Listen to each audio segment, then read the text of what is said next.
Hello and welcome to the Rob Burgess Show. I'm, of course, your host, Rob Burgess. On this, our 245th episode, our guest is Randy Fertel. Randy Fertel is a writer and philanthropist dedicated to the arts, education, New Orleans, and the environment. Fertel holds a Ph.D. in English and American Literature from Harvard University and is the author of A Taste for Chaos, The Art of Literary Improvisation, and The Gorilla Man, and The Empress of Steak, a New Orleans Family Memoir. Fertel has taught English at Harvard University, Tulane University, LeMoyne College, and the New School for Social Research. He specializes in the literature of the Vietnam War and the literature of exile. In addition to his writing, Fertel is the president of the Fertel Foundation and the Ruth U Fertel Foundation, named for his mother, Ruth Fertel, founder of Ruth's Chris Steakhouse. He is co-founder of the Ridenhour Prizes for Courageous Truth-Telling, now in its 20th year. He lives in New Orleans and New York. And now on to the show. I'm right in the middle of moving, and so I'm actually recording this at a gas station. So. Oh, goodness. Yeah, so I didn't want to reschedule again because I already did that to you once, but I definitely wanted to make sure I did it, so should prove my dedication to their art. Well, thank you. Yeah, so a friend of mine has a Facebook page. He's a foodie, and he lives in Cajun country, and in Cajun country there are lots of gas stations with really good food. Mm-hmm. Yeah. And so his Facebook page is called Eat Here and Get Gas. Nice. Yeah, I definitely relate to that. I'm from southern Indiana, and they're kind of famous for the tenderloin sandwiches. I don't know if you've ever seen any of those. No. Yeah, basically, it's if you ever Google it, it's just the tenderloin is like the size of like a truck tire, and then they just put a regular bun on it, just sitting there in the middle. But anyway, the it's similar to what you're saying. The best ones allegedly are just from these random country, gas stations or whatever, and out of the way places you'd never find unless you're looking for them. So, well, great. Well, thanks for having me on. Yes. I'm excited. No problem. Just for reading your book, obviously, but just for people who don't know who you are, just go ahead and introduce yourself. I'm Randy Fertel. I'm written a new book, Winging It, Improv's Power and Peril in the Time of Trump. Yeah, and it's a really interesting focus that you have there, especially given the political climate. What made you want to pursue this project with, improv and also kind of more specifically to do with Trump? Well, I guess I should tell the origin story. This all began in a graduate seminar a zillion years ago, mid-70s, Renaissance seminar. We had read this obscure pamphlet by Thomas Nash, a contemporary of Shakespeare. And I think the professor didn't mean anything by it, but just to get the seminar conversation started, he said, I bet you've never read anything like this before, because Purse Penniless, this weird pamphlet, is free associative and wild and lots of fun. And I thought, well, no, it's like Tristram Shandy, and it's like this, and it's like that. And luckily, I didn't say anything about it because it was a graduate seminar. They would have cut me to shreds because I couldn't have explained how they were connected, but it interested me. I was curious, and I started wondering, so how are they connected? And I finally decided that actually that his prompt was kind of the key to it. It was you've never seen anything like this before. That is, it's improvised. It's not based on any model. There's no decorum behind it. There are no rules here. We're just going to have fun and see what happens. Right. And so I decided that improv was the best hook to hang that on. And so I started writing about improvisation and what I call the rhetoric of spontaneity, because that gesture, you've never seen anything like this before, is basically saying, trust me, trust me. I'm not following some model. I'm no erudite person who, isn't going to deal directly with you or with experience. I'm going to be direct, and you can trust me to be honest. And so what I argue is that despite spontaneity's gesture of this is just fun, actually it's a rhetorical gesture. It's a persuasive gesture. It's saying, you can trust me. So when Trump came down the golden escalator in 2015, I had just written a book, A Taste for Chaos, which was a rather academic treatment of the Western canon, how much of the great literature of the West starts out as improv and is on the margins of culture, and now is at the center of culture. We read Milton because he's one of the great writers, but he was a regicide. He wasn't at the center of culture. He was very much on the outskirts. So I knew that there was a dark side to improv. Kubla Khan, the great poem about inspiration in the Romantic period by Samuel Taylor Coleridge, celebrates spontaneity, the fountains and the pleasure domes of ice and all that. But at the end of the poem, he stops and he says, he says, beware, beware, for he on honeydew hath fed and drunk the milk of paradise. Weave a circle round him thrice. I misquoted that, but that's the idea. So I knew there was a dark side, and improvisers were always aware of it. And, because, in the Christian tradition, inspiration is a complicated matter. You don't know who's doing the inspiring. It might be the devil. So when Trump came down the golden escalator and I heard that first rant, I thought, man, I knew there was a dark side, but I didn't know it could be this dark. And I think improv is too important to leave to the academics. I need to write a general audience book exploring this and using popular culture as text rather than those old dead white men. So that's what I did. Yeah. I think it would be helpful for people who don't know. And it was my COVID project. Oh, nice. Yeah.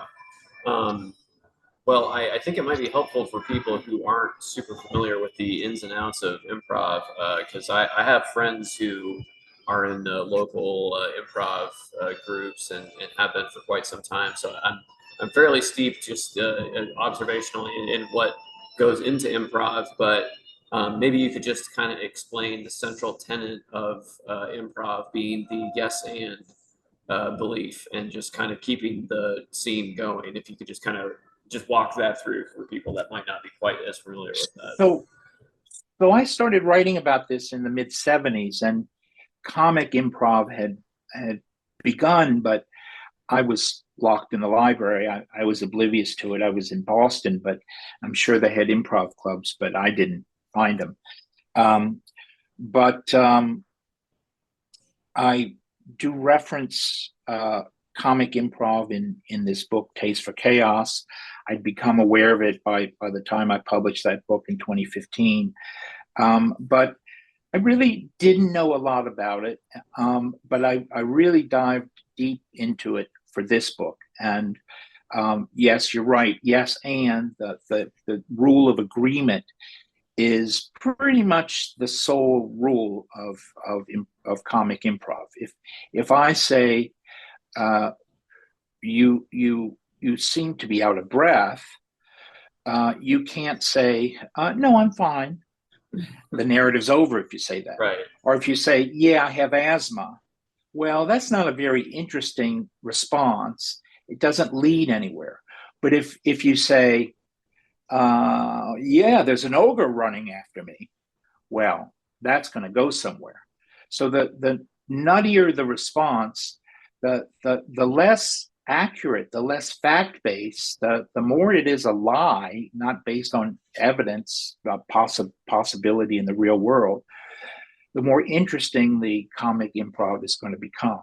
Mm-hmm. So what I argue is that yes and is really the heart. The call and response is very much at the heart of innovation, creativity, and much art. And I find this at work in artistic disciplines and other discourses throughout Western and Eastern culture. And I'm afraid I'm kind of like that character in The Beautiful Mind who finds everything connected. I'm sure your parents warned you against people who find connections everywhere. I'm one of those. So I find this call and response, this yes and at work in everything from hookup culture and Fred Astaire and Francis Ford Coppola's Godfather, chaos science, and neuroscience. So in this book, I dive more deeply into neuroscience, and I find deep confirmation of what I'm talking about, that there is what I'm arguing is that there are two kinds of self-presentation in art. You can present yourself as a master, a craftsman, a person who's mastered all the rules and carries them off to a T. Or you can say, rules, who needs them? If I can do this without rules, then why dedicate neurons to them? Let's just go for it and have fun. But it's not just fun, because when you do that, you're saying, who needs rules? Who needs rationality? Who needs logic? Who needs evidence? And so if that seems to slide over into Trump world, who needs evidence, right? We can just create our own facts. So it's, in my mind, it's all connected. Mm-hmm. I do think, of course, I just, everyone who's listening to this podcast should already know how I feel about Trump as a politician and a leader. So let's put that aside for a moment. But just on a pure level, like just the way he is, he has some pretty funny lines a lot. Like he has the rhythm and timing of a comedian.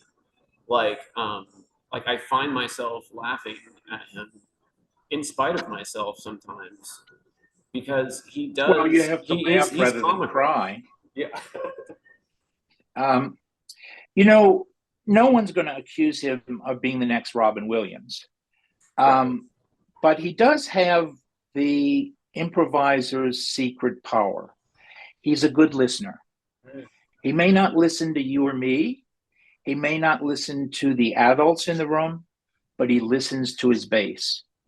Not because he wants to know what they think, but because he needs that feedback, that narcissistic need that powers everything he does. And it's apparently a demonstrated fact that the Mexican Wall, that whole idea, came out of just an accident. One of his handlers wanted him to talk about immigration as a problem because that would get his people all riled up. And that's what he's all about, getting us riled up. And so he had this little note in his text about immigration, and he reified it. He turned it into a thing. He said, well, we're going to build a wall. And the crowd went wild. And so he turned that into a major plank in his platform. And then it was a major policy issue throughout his presidency. So that was a call and response development. Absolutely. And I think that's a great example.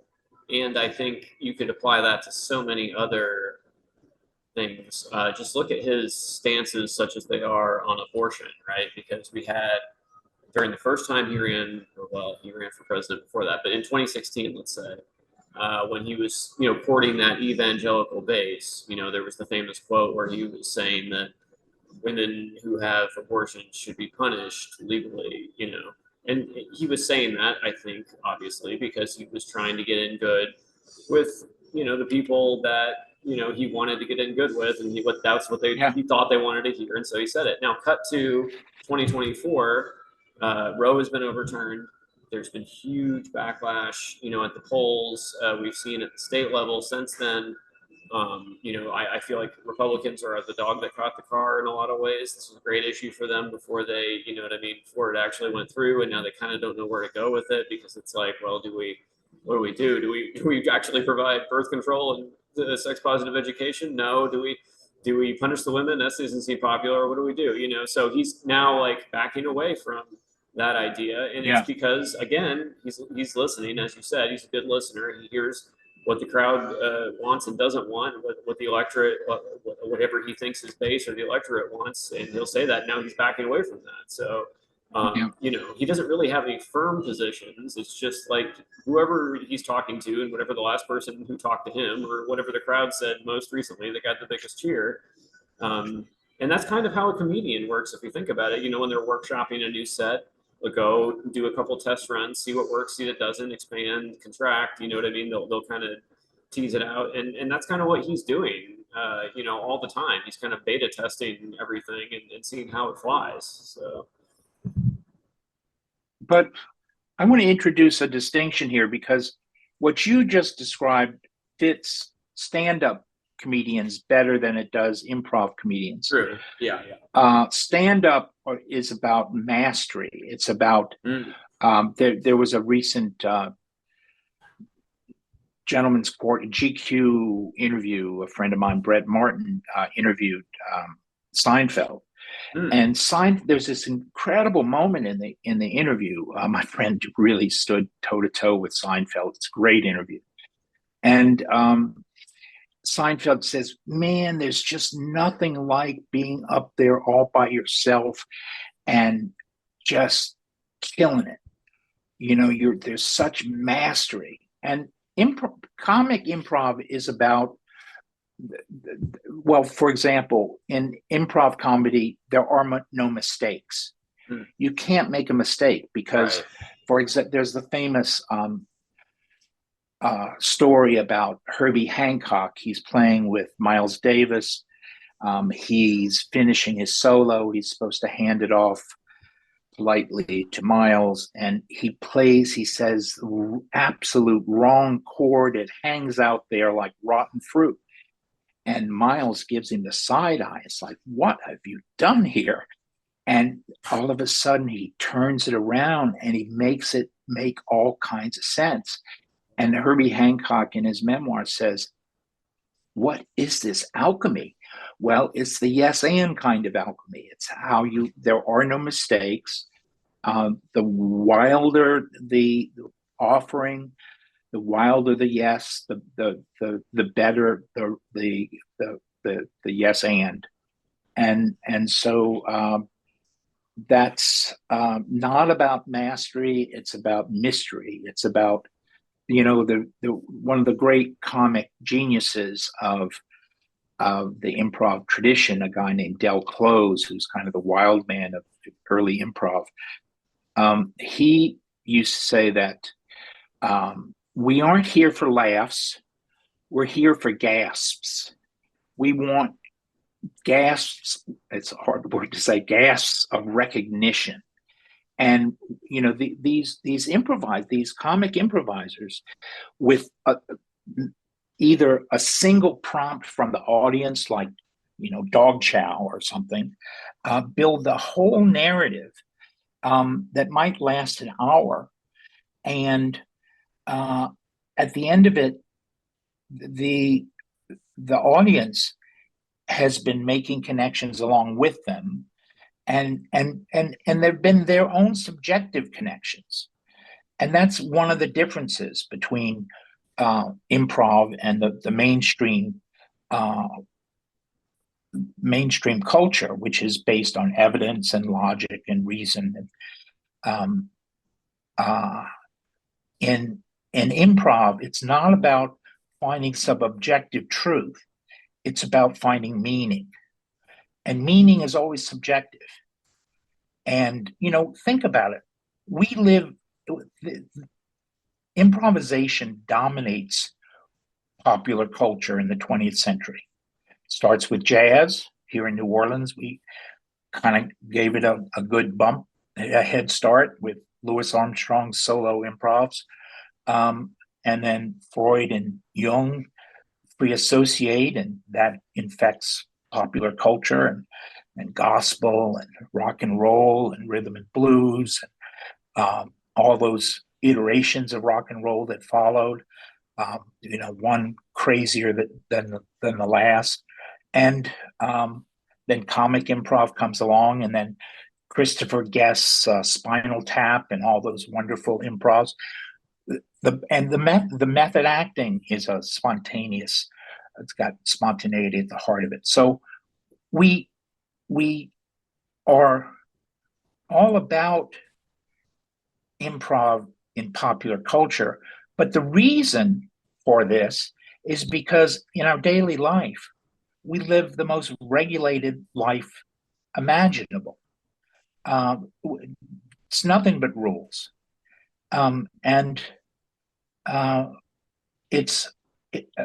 Improv is a way of saying, well, I don't feel like I have much agency in my life, but if I can do this yes and thing, maybe I have some agency. So I think that's what is lending improv a lot of its power.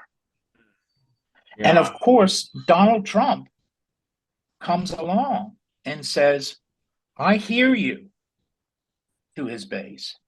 They too feel like they've lost agency. They've been left behind by, global culture, global trade.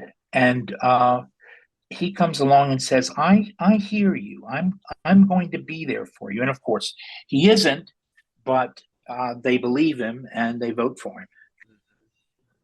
But what is the anecdote to that? Because, like you said, the fact that he is an improviser does lead people to think, oh, well, this guy's genuine. And then you take somebody like Joe Biden, who has trouble even speaking sometimes, notwithstanding his age or his stuttering. Even before that, he was saying wild things off the cuff. Heck, he made Obama come out for same-sex marriage before he wanted to, just because he couldn't keep it together. You know what I mean? So he has trouble even sticking to a script, but not in an improv way. Just he can't put the thoughts together the way you should, and that's not on his age or stuttering or anything. That's just kind of always how he's been as a politician. So the gaffes of yeah. Because Trump has given a bad name to improv doesn't mean we should throw it under the bus. I think that the way forward is, first of all, to realize the power of this gesture. Einstein was known to say that the intuitive mind is a sacred gift and the rational mind is a faithful servant. We have created a society that honors the servant and forgotten the gift. So we need to remember this gift of intuition.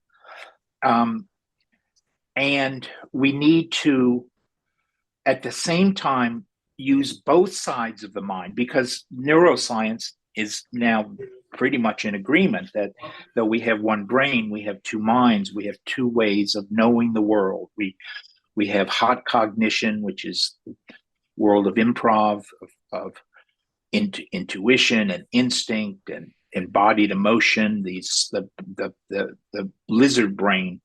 But we also have cold cognition, which is the predictive function. It's like when that tiger comes through the canebrake, hot cognition has you running even before you think, tiger, run. You're running before you even think it. Cold cognition says, well, there's no tigers around here. It can't be a tiger. Well, that cold cognition is now the winner of the Darwin Award because it just got eaten. So we need them. What Einstein is saying is we need them to work together. And neuroscience is pretty clear that where this cooperation, this collaboration breaks down. There's a muscle at the base of the brain. It's called the corpus callosum, and it communicates the two kinds of attention. The two kinds of attention communicate through this muscle, but the cold cognition is in control. It can shut down hot cognition's input whenever it wants to.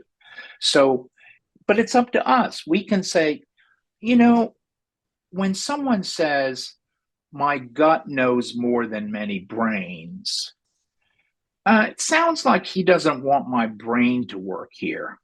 I think I should be skeptical of that. So we are in control of our response to this rhetoric of spontaneity. Laura Trump, his daughter-in-law, and the co-chair of the Republican National Committee, has a new song out. And she's a singer, or so-called singer.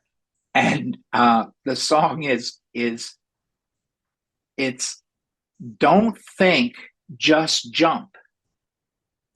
Don't think, just jump. And I think in that she is his perfect surrogate, because that's exactly what he's urging us to do. Don't think, just jump. Don't think, just respond with fear and anger, because those are the most powerful emotions that the brainstem just loves to react to. Now, Biden has his weaknesses, but there was a very good example of his improvising in the 2 years ago at the big speech in January. And it was clear, one of the epigraph to my book is a quote from Oscar Wilde, who said that spontaneity is a meticulously prepared art. And it was pretty clear from this speech that his handlers had prepared Biden for this. He knew that the Republicans were planning to try to sundown Social Security. They were going to make it subject to renewal every 5 years.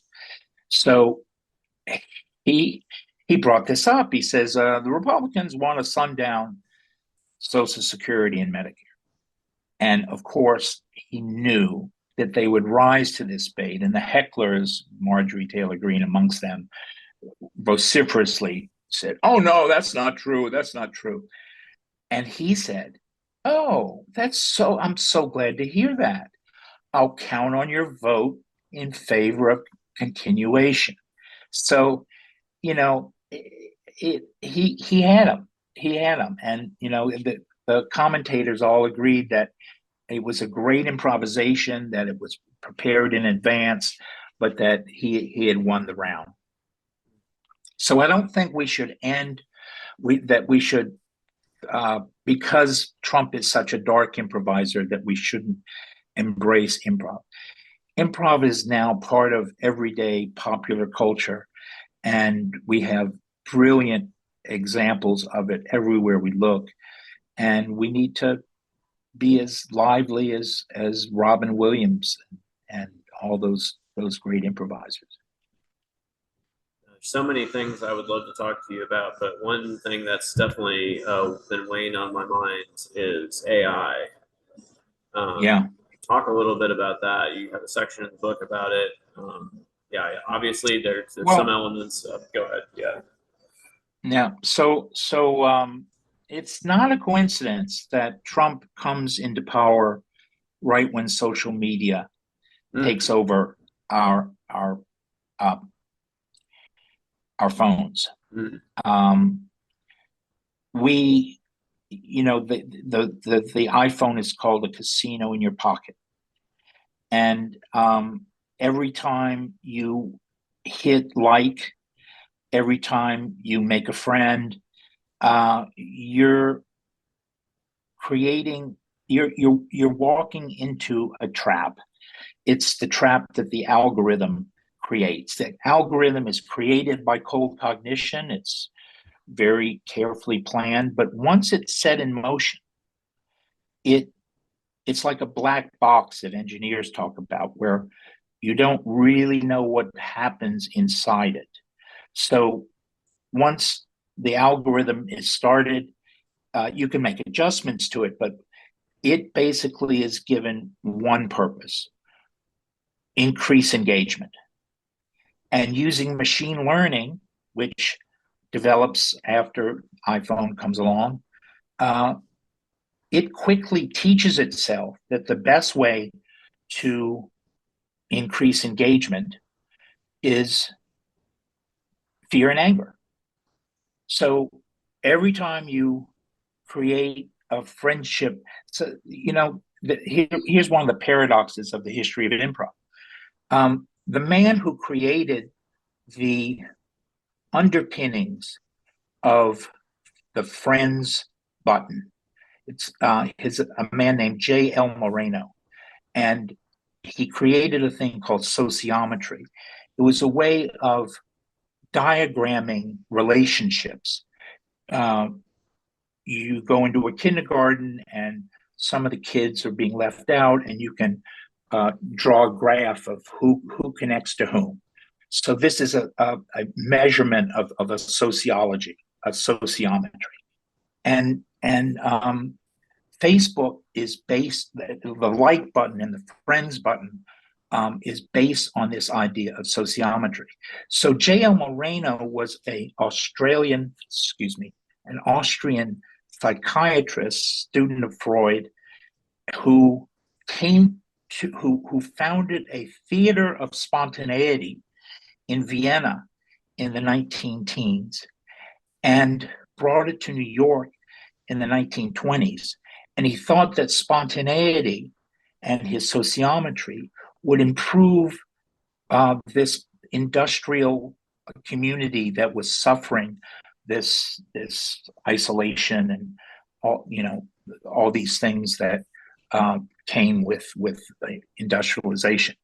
And little did he know that 100 years later, it would be the end of post-industrial culture as we know it.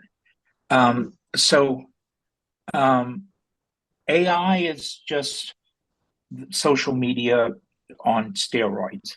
It's the same thing. It's an algorithm. We don't really know what's going on inside that mechanical, that machine learning.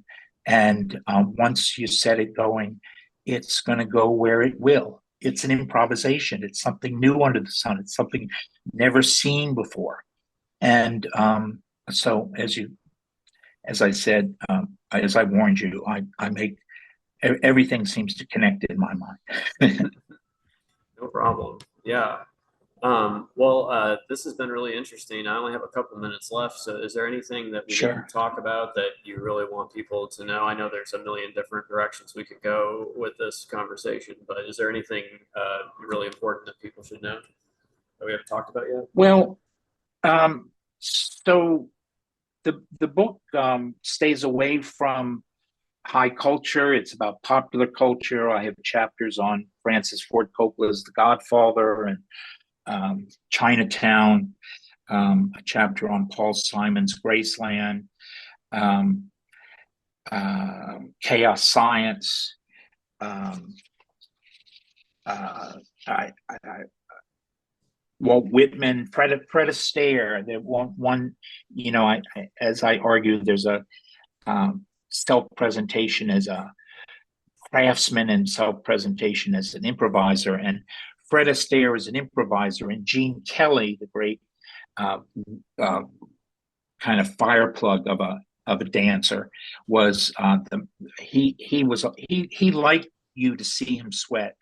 Whereas Fred Astaire, the great tap dancer and swing dancer, he rehearsed so much that he hired a guard to keep people from detecting his rehearsal.